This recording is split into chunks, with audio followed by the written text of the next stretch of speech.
하나님의 말씀은 사사기 7장 1절부터 8절까지 함께 봉독하겠습니다. 여룹바알이라 하는 기드온과 그를 따르는 모든 백성이 일찍이 일어나 하롯셈 곁에 진을 쳤고 미디안의 진영은 그들의 북쪽이요 모레산 앞 골짜기에 있었더라. 여호와께서 기드온에게 이르시되 너를 따르는 백성이 너무 많은즉 내가 그들의 손에서 이 미디안 사람을 넘겨주지 아니하리니 이는 이스라엘이 나를 거슬러 스스로 자랑하기를 내 손이 나를 구원하였다 할까 함이니라.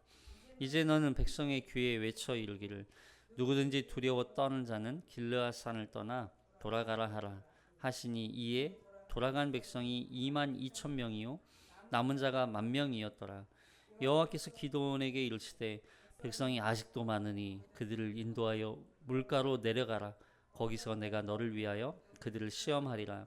내가 누구를 가리켜 내게 이르기를 이 사람이 너와 함께 가리라 하면 그는 너와 함께 갈 것이요 내가 누구를 가리켜 내게 이르기를 이 사람은 너와 함께 가지 말 것이니라 하면 그는 가지 말 것이니라 하신지라.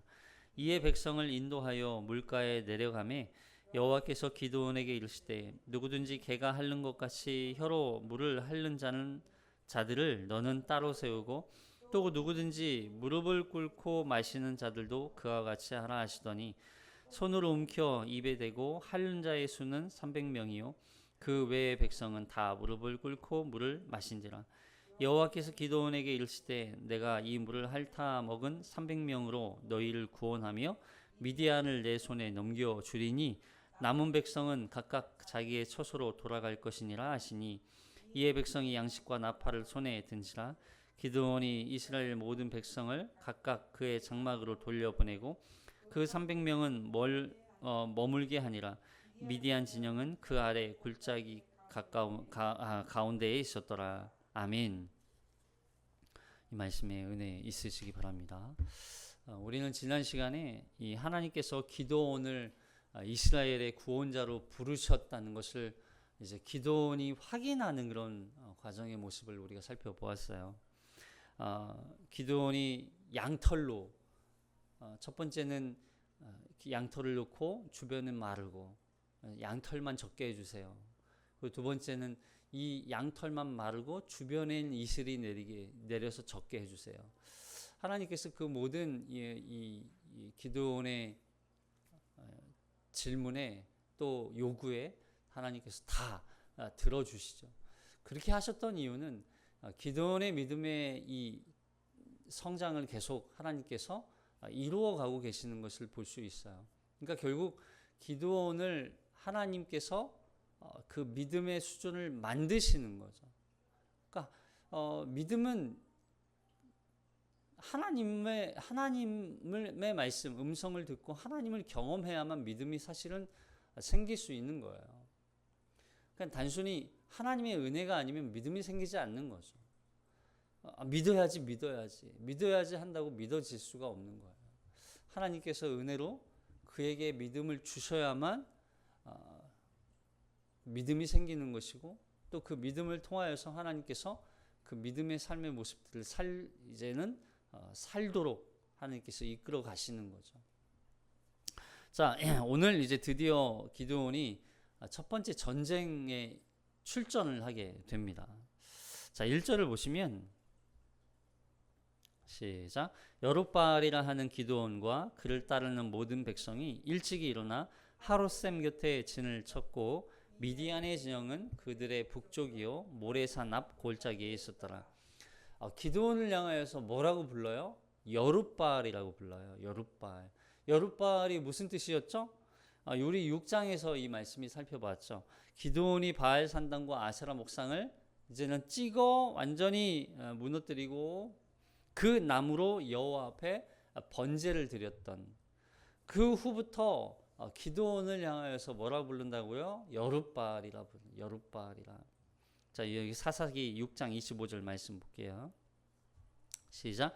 그날 밤에 여호와께서 기드온에게 이르시되 내 아버지에게 있는 수소 곧 7년 된 둘째 수소를 끌어오고 내 아버지에게 있는 바알의 제단을 헐며 그 곁에 아세라 상을 찍고 또 이 산성 꼭대기에 내 하나님 여호와를 위하여 규례대로 한 제단을 쌓고 그 둘째 수소를 잡아 내가 찍은 아세라 나무로 번제를 드릴지니라 하시니라. 그날에 기드온을 여룻바알이라 불렀으니 이는 그가 바알의 제단을 파괴하였으므로 바알이 그와 더불어 다툴 것이라 함이라. 그러니까 바알과 다투었다 하는 자의 뜻이 바로 이 여룻바알이라는 거예요. 바알과 다투었다. 그러니까 바알과 다투었다는 얘기는 결국 바알과 싸워서 어떻게 했다? 이겼다는 거야. 이겼다. 그러니까 기드온에게 여룻바알이라는 이름을 사용했다는 것은 이제 기드온은 이스라엘 백성들이 지금까지 섬겨왔던 이 바알과 아세라와 관련된 모든 우상들을 하나님께서 이제는 제거하시겠다는 그런 의미이기도 하고, 뿐만 아니라 이제 기드온은 그 우상을 제거하는 역할을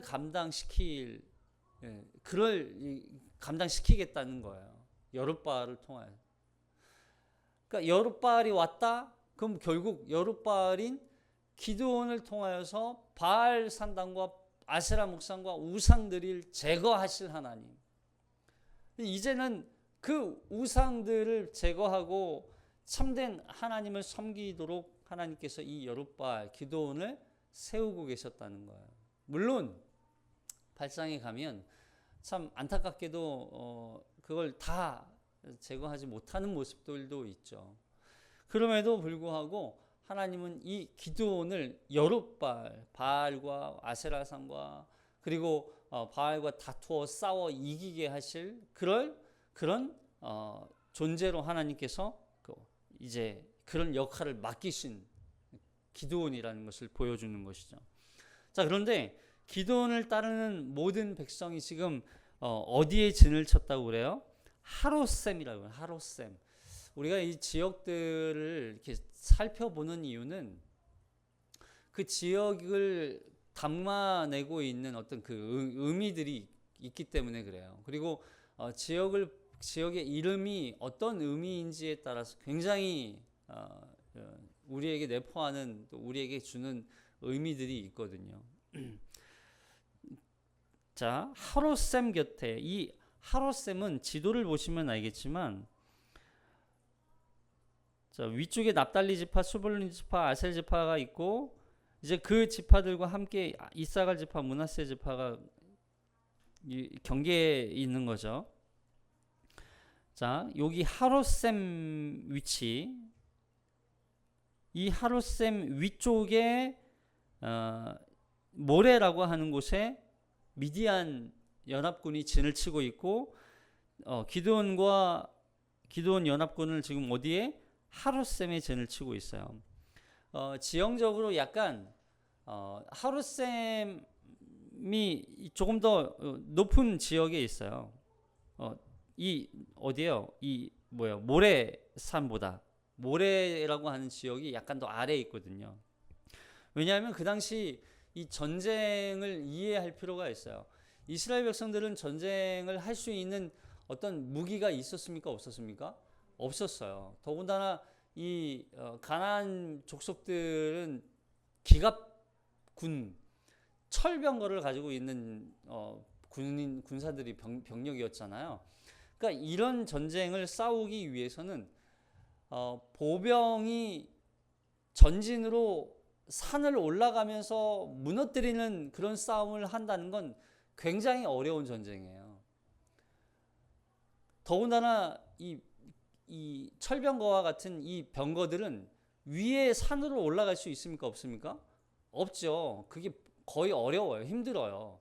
그러니까 평지에서 싸우기 적합한 게 바로 이 병거들이에요. 병거들이 밑에 있고, 이제 이 이스라엘 이 군인들은 위에 있는 거예요. 약간 산지지. 그래서 이스라엘 백성들은 항상 싸울 때 약간 산지에서 대기를 하고 여기에서 전쟁이 시작돼요. 근데 뒤에 가면 이게 이제 내려가죠. 기드온이 아래로 내려가요. 정탐하러. 그리고서 미디안 연합군이 진치고 있는 그 진영에 들어가서 결국 기드온과 300 군인들이 병사들이 내려가서 기습 공격을 해서 이제 전쟁에 승리하게 되죠. 자, 근데 이 하롯셈의 뜻이 뭐냐면 떨림의 셈이에요. 떨림의 셈, 두려움의 셈. 두렵죠. 여러분 수십만의 미디안 연합군이 지금 쳐들어 지금 대기하고 있어요. 진을 치고 있어요. 얼마나 두렵겠어요. 전쟁을 제대로 경험해 보지 못한 세대들이잖아요. 더군다나 어떤 막강한 군사력을 갖고 있는 상황도 아니고 지금 이 기드온과 이 연합군, 기드온과 병사들은 지금 3만 2천 명이 모였어요. 근데 미디안은 몇 명일까요?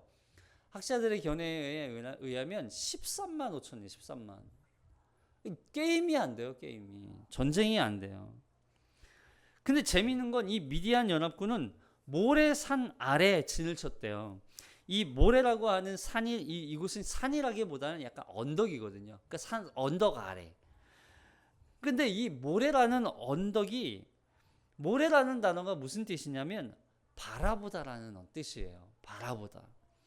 그러니까 떨림의 셈에서 누구를 바라보게 되는 거예요. 바라보며 언덕을 향해서 전진해 가는 거예요. 결국에는. 그러니까 이런 의미가 있어요. 두려움과 맞서 싸우기 위해서는 반드시 누구를 바라봐야 한다? 하나님을 바라봐야 된다. 우리는 두려움과 맞서 싸울 수 있는 능력과 실력이 없어요. 아무것도 없어요. 그러나 그 두려움과 맞서 싸울 수 있는 건 오직 하나님을 바라보는 거예요. 하나님을 바라보는 거. 그때 우리에게 두려움이 없는 거예요. 그러니까 두려움이 없어진다, 두려움이 없다. 이 두려움이 없다는 반대에는 뭐냐면 결국 누구를 의지한다는 거예요? 하나님을 의지한다. 하나님을 바라보는 거예요. 우리의 시선을. 왜냐하면 우리의 시선은 항상 두려움에 매몰되면 그 문제에 완전히 함몰되어져서 하나님을 바라보지 못하게 되거든요. 그러니까 두려움을 보지 않고 우리는 누구를 바라봐야 된다? 하나님을 바라봐야 된다. 그게 두려움을 이길 수 있는, 몰아낼 수 있는 방법이라는 거죠. 자, 그런데 하나님께서 기드온에게 싸우기 위해 모인 백성이 많다고 말씀하세요? 적다고 말씀하세요? 많다. 너무 많다. 자, 2절 시작. 여호와께서 기드온에게 이르시되 너를 따르는 백성이 너무 많은즉 내가 그들의 손에 미디안 사람을 넘겨주지 아니하리니 이는 이스라엘이 나를 거슬러 스스로 자랑하기를 내 손이 나를 구원하였다 할까 함이라. 하나님 입장에서는 백성이 너무 많다고 보시지만 여러분 기드온의 입장에서 보세요. 기드온의 입장에서 많아요, 적어요? 너무 적어요. 더 많이 모여야 돼요. 사실상 12지파에서 사람을 보내면 3만 명이 모이겠으면 30만 명도 모일 수 있죠. 근데 물론 안 보냈잖아요. 다 보내지 않아요. 물론 이제 기드온이 요청했느냐 요청하지 않았느냐 이런 거에 따라서 또 견해가 달라지지만 어쨌든 지금 모이지 않았어요. 그럼 하나님이 많다고 하시는 이유가 뭘까? 네? 하나님이 많다고 말씀하신 이유가 뭘까요? 하나님이 기드온과 기드온을 따르는 사람들의 손에 미디안 사람들을 넘겨주지 않으시겠다고 말씀하세요. 왜 그러냐면 이 전쟁에서 승리한 이유가 하나님이 아니라 누구의 손에? 내 손이 나를 구원했다고 스스로 자랑하기 때문이라는 거야. 여러분 이건 굉장히 중요한, 왜냐하면 우리는 만약에 이스라엘 백성들이 숫자가 많았다 그러면 하나님을 찾을까요? 안 찾을까요? 안 찾죠, 당연히. 그들이 군사력을 믿고 그들의 인원수를 믿고 하나님을 찾지 않아요. 하나님을 전적으로 의지하지 않아요. 하나님은 당신의 능력과 이 전쟁에서 하나님의 실력, 하나님의 은혜로 이 전쟁을 이겼다라고 하는 것을 보여주기 위해서 하나님은 너무 많다, 줄여라 말씀하시는 거예요. 때로 우리가 이 우리 앞에 닥친 문제들을 내가 어떻게든 통과해 보려고, 어떻게든 이겨 보려고, 해결해 보려고 노력하죠. 그러다가 그 문제가 해결돼요. 그러면 우리는 어떤 교만에 빠져요? 아, 맞아. 나도 할 수 있어. 맞아. 나의 실력이야. 나 안 죽었어. 내가 누구야? 나 살아있어. 교만해질 수 있다는 얘기예요. 그러나 하나님은 그 문제를 해결해 주지 않아요. 너의 실력. 그래서 우리는 항상 하나님 앞에 하나님, 나는 할 수 없습니다. 낮아지는 거예요. 나는 할 수 없습니다. 하나님. 나는 아무것도 아닙니다. 하나님, 나는 천에 만에 아니요. 나는 100의 실력도 안 됩니다. 나는 10의 실력도 안 됩니다. 겸손해지는 거예요. 그럴 때 하나님께서 우리를 위해 하나님이 일을 하시는 거예요. 자랑하지 말라는 거죠. 항상 겸손하는 거예요. 자랑하지 말고. 하나님이 이 사람들이 그들이 얻은 승리를 하나님 때문이라고 고백하게 만들기 위해서 자기 자신의 손으로 자기의 힘으로 쟁취한 승리라는 것을 그들이 깨닫지 못해. 그걸 미연에 방지하기 위해서 줄여라 좀 줄여라. 너무 많아. 이 전쟁은 너희가 싸워 이기는 승리의 전쟁이 아니라 내가 싸워야 가능한 전쟁이라는 것을 보여주는 거예요. 하나님이 싸우셔야 이길 수 있는 거예요. 앞서 기드온이 하나님을 시험했잖아요. 근데 이제 하나님께서 기드온과 기드온 사람들을 시험하세요. 여기 3절 보니까. 시작. 이제 너는 백성의 귀에 외쳐 이르기를 누구든지 두려웠다는 자는 길르앗산을 떠나 돌아가라 하라 하시니 이에 돌아간 백성이 22,000명이요 남은 자가 10,000명이었더라. 너무 많다고 말씀하시면서 자 32,000명이 모였는데 22,000명을 돌려보내요. 10,000명밖에 남지 않았어요. 미디안 연합군 몇 명이라고요? 13만 2천. 너무 많아요. 너무 많아. 자, 여기 보니까 사사기 8장 10절에 보면 시작. 이때 세바와 살문나가 갈골에 있는데 동방 사람의 모든 군대 중에 칼든 자 12만 명이 죽었고 그 남은 15,000명가량은 그들을 따라와서 거기에 있었더라. 그러니까 지금 13만 5천 명이 13만 5천 명 미디안 사람들이 그 13만 5천 명에다가 지금 10,000명이에요. 10,000명도 너무 적잖아요. 아무리 그래도 그렇죠. 미디안이 연합군을 상대해서 싸우기엔 너무 역부족이고 절대 불리한 상황이란 말이에요. 그럼에도 하나님은 지금 숫자를 줄여야 한다는 거예요. 계속 줄여라. 여러분 적어도 300명이 13만 5천 명을 싸워서 이기려면요. 한 명당 몇 명씩 죽여야 되는지 아세요? 군인 한 명이 450명을 죽여야 싸울 수 있어요. 450명.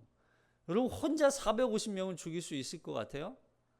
불가능한 거예요. 여러분 이 전쟁은 불가능한 전쟁을 하나님께서 만드시는 거예요. 이스라엘 백성들에게 이 전쟁은 니네가 싸워서는 불가능한 거야. 이거 철저하게 깨닫게 되는 거죠. 하나님은 우리에게 철저하게 내 힘으로는 불가능하다는 걸 고백하게 만드시는 철저하게 하나님 앞에 나는 아무것도 할 수 없습니다. 하나님. 나는 이 전쟁에서 절대 싸울 수 없습니다. 결코 싸울 수 없습니다. 철저하게 겸손하게 만드시는 거예요. 근데 어떤 사람들을 돌려보내는지 한번 보세요. 두려워 떠는 자. 어떤 사람들이요? 두려워 떠는 자. 왜 두려워하는 사람들을 돌려보낼까요? 물론 두려움에 사로잡혀 있는 사람들은 싸울 어떤 의향도 없죠. 의욕조차 없죠. 근데 이 성경에서 두려움은요, 항상 불신과 연관돼요. 불신. 믿음이 없는 거예요. 그래서 신명기에 보면, 자, 20장 8절. 신명기 20장 8절. 시작. 책임자들은 또 백성에게 말하여 이르기를 두려워서 마음이 허약한 자가 있느냐? 그는 집으로 돌아갈지니 그의 형제들의 마음도 그의 마음과 같이 낙심될까? 뭐예요? 이 두려움이 지금 그 공동체에게 지금 전염되는 거예요.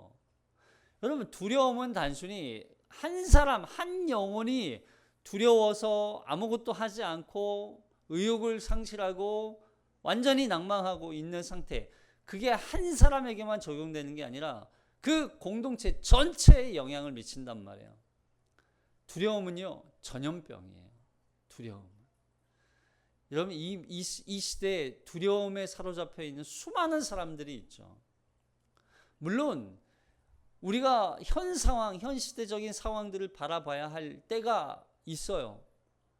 지금 기후 문제, 환경 문제, 또 여러 가지 또 산업 문제, 경제 문제, 사회 문제, 물론 이것들을 직시하고 바라보고 세계적인 동향들을 살펴보면서 과연 우리가 어떻게 살아야 할지에 대한 의문들을 갖고 그걸 해답을 찾기 위한 노력들은 해야죠.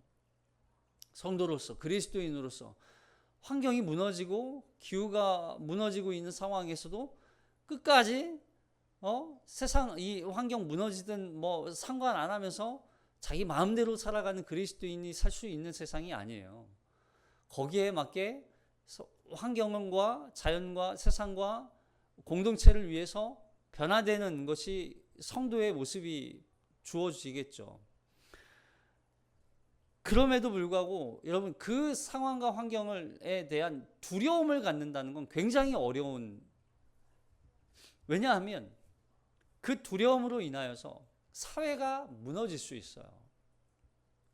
여러분, 기후 문제를 가지고 계속 지금 여러 가지 이제 이렇게 사회적인 이야기들이 대두되고 있죠. 최근에도 며칠 전에도 이제 광화문에서 막 집회하고 그러셨는데, 그럼 이게 단순히 환경 문제, 환경 기후 문제 해결하기 위한 어떤 움직임, 운동 이걸로 그치는 게 아니라 모든 전 세계 그 상황에 놓여 있는 사람들을 마치 죄인 취급하고 그들을 막는 그런 문제로 이게 발전된다는 게 문제예요. 그러니까 이걸 그들에게 이걸 두려움을 심어주는 게 문제가 되는 거예요.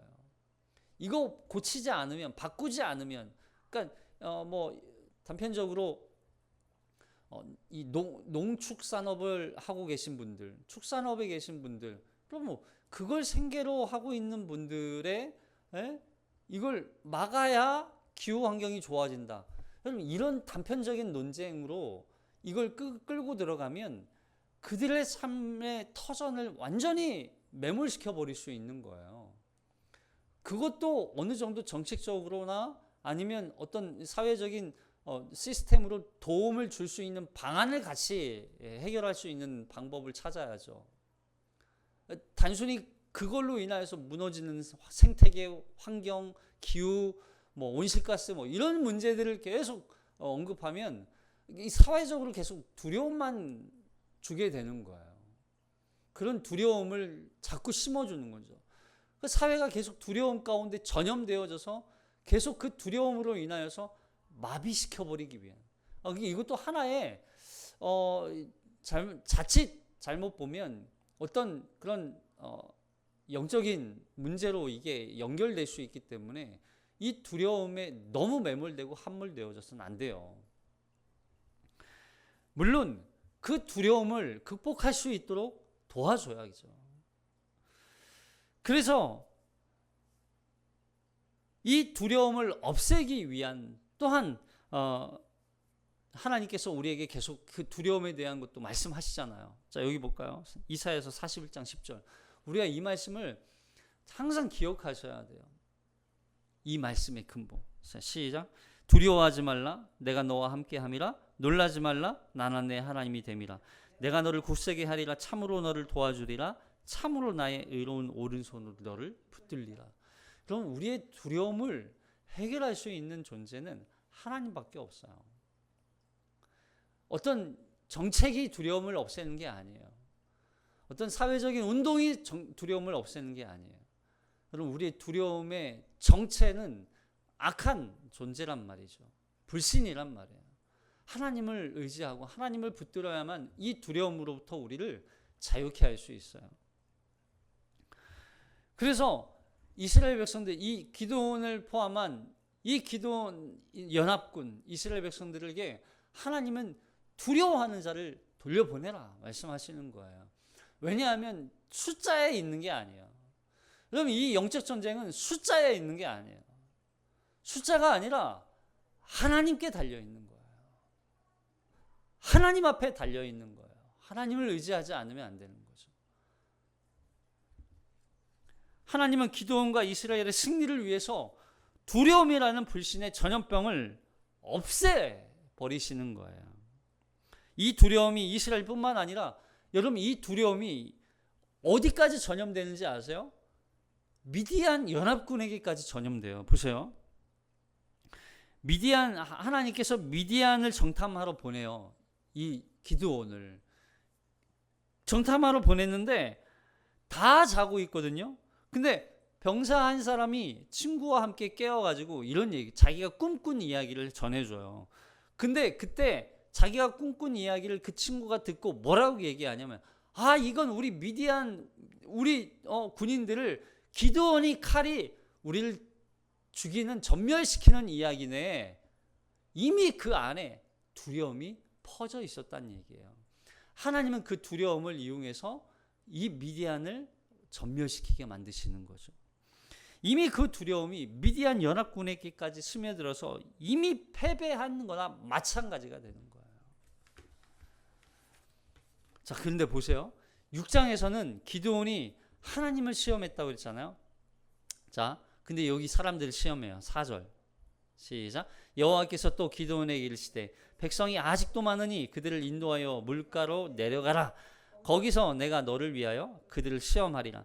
내가 누구를 가리켜 내게 이르기를 이 사람이 너와 함께 가리라 하면 그는 너와 함께 갈 것이요, 내가 누구를 가리켜 내게 이르기를 이 사람은 너와 함께 가지 말 것이니라 하면 그는 가지 말 것이니라 하신지라. 결국 이 시험은 결국 전쟁에 나가 싸울 수 있는 사람을 고르시기 위한 목적이 아니에요. 물론 그런 것도 있죠. 전쟁에 나가서 막 능력 있고 막 진짜 준비된 정예군으로 하나님께서 소집해서 마치 스파르타쿠스처럼 막 어떤 군대가 와도 어떤 대적이 와도 이길 수 있는 그런 강인한 정신력과 군사력으로 하나님께서 이 미디안을 승리케 하기 위한 여러분 그런 목적으로만 볼 수가 없는 거예요. 이들이 기드온과 함께 싸우기에 적합한 사람을 하나님께서 골라주시겠다는 얘기예요.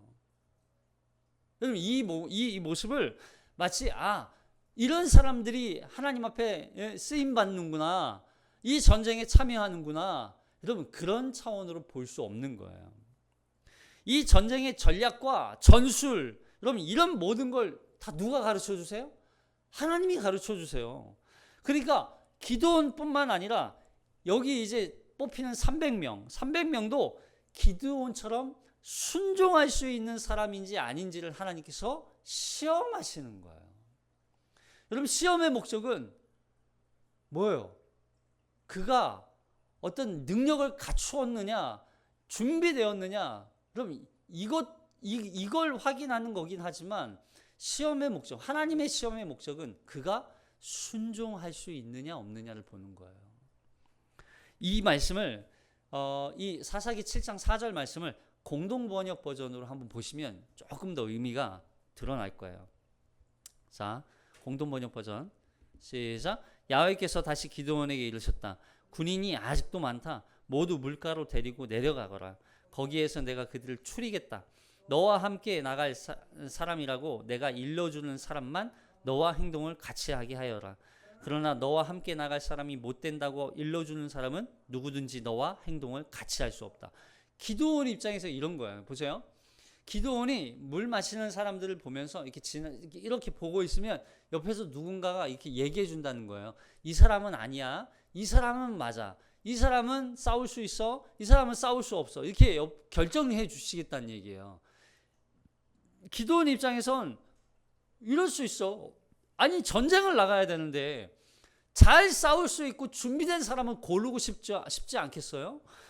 근데 300명을 고른다면 진짜 실력자들, 그런 사람들을 고르고 싶었을 거예요. 막 몸도 등치도 좋고 칼이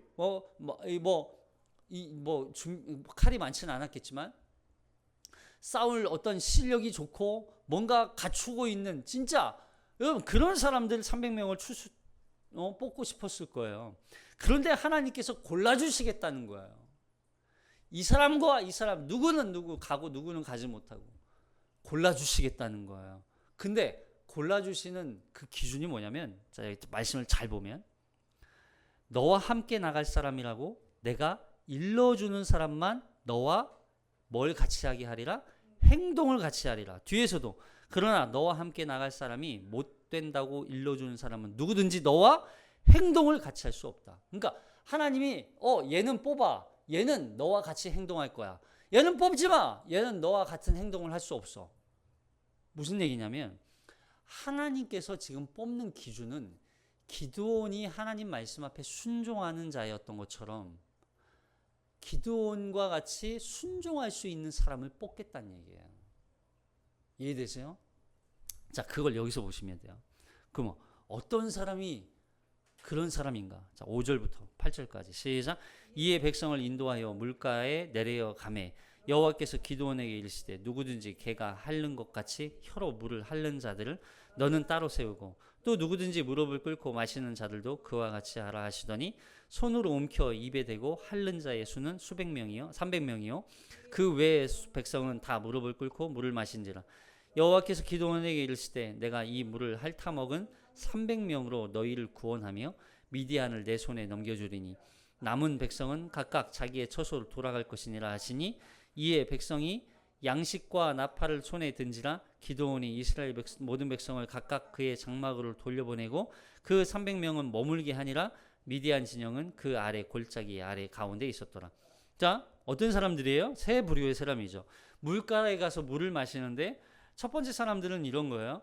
개가 핥는 것 같이 혀로 핥아 먹는다. 그러니까 그림을 보시면 알겠지만, 그러니까 물에다가 입을 쳐박고, 예, 개가 핥아 먹는 것처럼 입을 대고 먹는 거예요. 아, 근데 보통 이러지 않아요? 보통 이렇게 먹어요. 아, 물이다. 예, 우리도 이렇게 먹는데. 저 어렸을 때도 물, 개울가에 물 먹을 때 그냥 이렇게 먹었어요. 두 번째는 뭐예요? 무릎을 꿇죠. 당연히 무릎을 꿇죠. 이거 어떻게 물을 마시는데 무릎을 안 꿇을 수 있어요? 무릎을 꿇어요. 무릎을 꿇고 마시는 자. 그 세 번째는 어떤 사람이에요? 손으로 움켜 입에 대고 핥는 자. 손으로 물을 떠서 그 물을 입에 대고 먹었다는 얘기예요. 보세요. 이 사람들의 부류를 분리하는 게 중요할까요? 안 중요할까요? 안 중요해요, 사실은.